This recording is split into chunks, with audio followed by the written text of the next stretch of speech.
ఈ వీడియోలో మనం ఏదైనా ఒక భిన్నాన్ని పూర్ణాంకంతో ఎలా గుణించాలి అనే విషయం గురించి తెలుసుకోబోతున్నాం.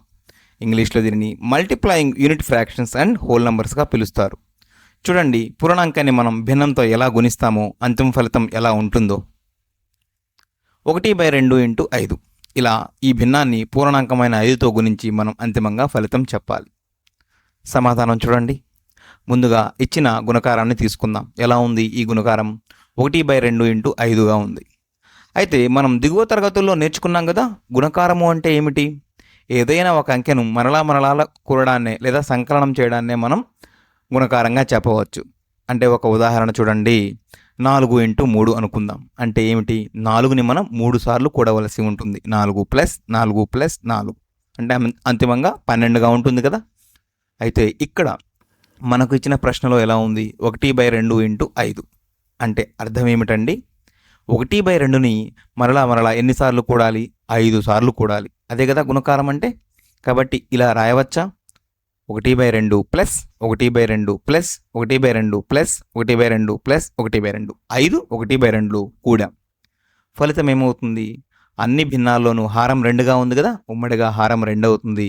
లవాలన్నింటినీ ఇలా కూడాం. 1 + 1 + 1 + 1 + 1. లవం మొత్తం కూడినప్పుడు ఏమవుతుంది? 5కు సమానం అవుతుంది కదా, 5 ఒకట్లు కాబట్టి. కాబట్టి ఫలితం ఎలా ఉంటుంది? ఇలా 5/2గా ఉంటుంది. మనం చిత్ర రూపంలో కూడా దీనిని చాలా సులభంగా చెప్పుకోవచ్చు. చూడండి, ఈ 5/2ని ఎలా సూచిస్తారో. ఇక్కడ నేను 5 పెట్టెలు ఇలా తీసుకుంటున్నాను. 3, 4, 5. ఈ 5 పెట్టెలను నేను 2 సమభాగాలుగా విభజిస్తున్నాను. ఎందుకని? 5/2 అంటే అదే కదా అర్థము. మొత్తం 5 పెట్టెలను ఇలా 2 సమభాగాలుగా, అంటే ఎడంవైపు ఎన్ని భాగాలు వస్తాయో కుడివైపు కూడా అన్ని భాగాలు రావాలి ఇలా. మరి ఎడంవైపు ఎన్ని భాగాలు వచ్చాయో గమనించండి. ఒక పెట్టె పూర్తిగా వచ్చింది, రెండవ పెట్టె కూడా పూర్తిగా వచ్చింది, మూడవ పెట్టె కేవలం సగభాగం మాత్రమే వచ్చింది కదా. అంటే అంతిమంగా ఎడంవైపు ఎన్ని భాగాలు ఉన్నట్టు? 1 + 1 + 1/2. అదేవిధంగా కుడివైపు కూడా వస్తుంది.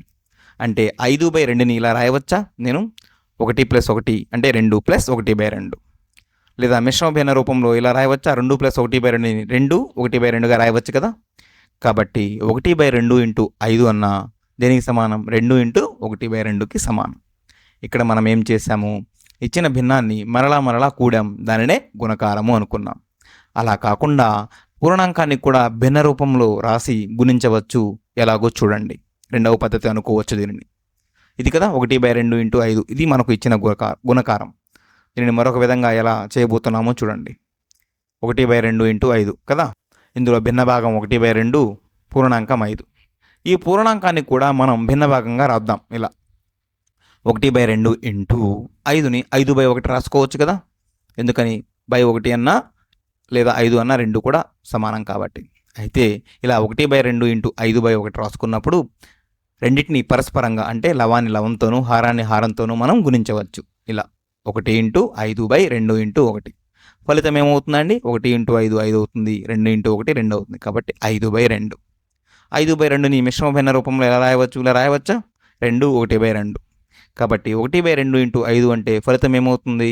2 1/2. ఇలా 2 పద్ధతుల్లోనూ మనం చేయవచ్చు. ఈ వీడియోలో మనం ఏం నేర్చుకున్నామండి? భిన్నాన్ని పూర్ణాంకంతో ఎలా గుణించవచ్చో మనం నేర్చుకున్నాం.